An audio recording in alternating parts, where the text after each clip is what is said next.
গলায় কান্না আর রাগ একসাথে। ওরা আমাকে পুড়িয়েছিল, তুই জানিস।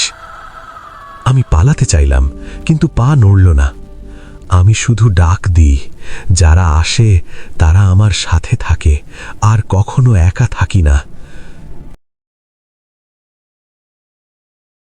আমি ভেবেছিলাম শহরে ফিরে এলে সব শেষ। ভুল ভেবেছিলাম। সিমলাতলি ছেড়ে আসার পর প্রথম কয়েক সপ্তাহ কিছুই হয়নি।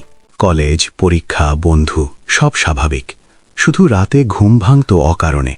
জানালার বাইরে তাকালে মনে হতো কেউ দাঁড়িয়ে আছে, কিন্তু আলো জ্বালালে কিছুই না।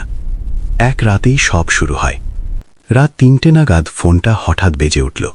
নাম্বার নেই, শুধু লেখা আননোন কলার। আমি রিসিভ করিনি। ফোন কেটে গেল। ঠিক ৫ সেকেন্ড পর স্ক্রিন আবার জ্বলে উঠল। এবার লেখা কাজলা দিদি। হাত ঠান্ডা হয়ে গেল। আমি স্পষ্ট জানি আমার ফোনে এই নাম সেভ করা নেই। ফোনটা উল্টে রাখলাম। ঠিক তখনই কানে ফিসফিস, ফোন ধরিস না বলেছিলাম। আমি ঘাড় ঘোরালাম। ঘরে কেউ নেই। পরের দিন থেকেই অদ্ভুত জিনিস ঘটতে লাগল। আয়নায় নিজের প্রতিচ্ছবি ঠিক মতো নড়াচড়া করে না। আমি হাত তুললে প্রতিচ্ছবি ১ সেকেন্ড দেরিতে নড়ে। একদিন দাঁত মাজতে মাজতে দেখলাম প্রতিচ্ছবির চোখ দুটো কালো হয়ে যাচ্ছে। আমি চিৎকার করতেই সব স্বাভাবিক, কিন্তু রাতে স্বপ্নে দেখি শিমুল গাছ, তার নিচে কাজলা দিদি বসে আছে। সে বলছে, তুই আমাকে দেখেছিস, এখন তুই আমার। আমি একজন লোকাল পণ্ডিতের কাছে গেলাম। সব শুনে তিনি চুপ করে থাকলেন অনেকক্ষণ। তারপর বললেন, ও তো ভূত না বাবা, ও ডাকিনী। আমার বুক কেঁপে উঠল। ডাকিনী যারা হয় তারা অন্যায়ভাবে মারা যায়, আর যারা ওদের চোখে চোখ রেখে ফেলে তারা ছাড় পায় না। আমি বললাম, আমি তো পালিয়ে এসেছি। পণ্ডিত মাথা নাড়লেন। ডাকিনী পালায় না, সে ডাক দেয়। সেই রাতেই জানালার বাইরে শব্দ, টক টক টক, ৩ বার। মনে পড়ে গেল সিমলাতলিতে কেউ বলেছিল ৩ বার ডাক এলে তাকানো যাবে না, কিন্তু আমার কৌতূহল আমাকে শেষ করে দিল। আমি পর্দা সরালাম।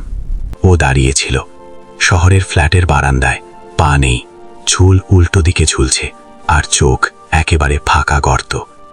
এত দূরে পালালি কেন? তার গলায় রাগ না দুঃখ বোঝা যায় না। আজ তোর পালা। আমি দরজা বন্ধ করতে গেলাম।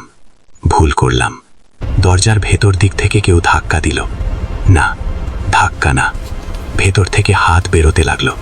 কালো পুড়ে যাওয়া হাত, 5টা আঙুল আগের মতোই। পণ্ডিতের কথা মনে পড়ল, ডাকিনীকে পাড়া করতে নেই, কিন্তু যদি সে ঢুকে পড়ে তাকে নাম ধরে ডাকতে হয়। আমি চিৎকার করে বললাম, কাজল, তুই কাজল।